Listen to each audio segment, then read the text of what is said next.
In this lesson, we'll search for a font on dafont.com, we'll download it to the computer, we'll put it in the font app, and use it in Photoshop for the poster. Click on the top eye on the top layer and drag down to turn off all the layers except for the background layer.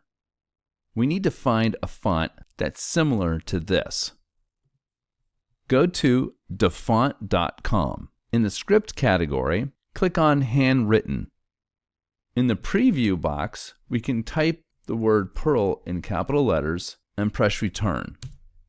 This will make all the fonts have the word spelled out Pearl. In this way, you can scan through to see which font you want to use.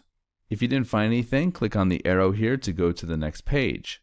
And then keep scrolling through until you find something. I'm not finding anything I like, so I'm going to try a different category. I'm going to click on Brush. Right off the bat, this one is so much better than anything I've seen so far. But let's scroll down to see if there's anything better. I like this one a lot. This one's called Edo. Let's click on Download. Double click on the folder that is downloaded, and that opens edosz.ttf. If you're on a Mac, I'm going to show you how to put this into your font folder. Click on the launch pad in the dock.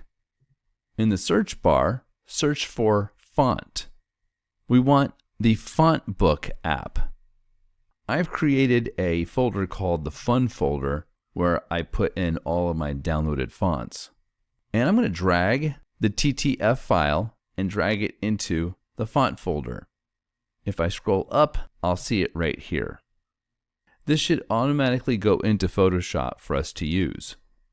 Let's get the type tool. In the option up here, let's write Edo, and we have the Edo font right here. Let's click on it. I'm going to click up here over her hair on the guide, and I'm going to write in capital letters, Pearl. That looks pretty cool.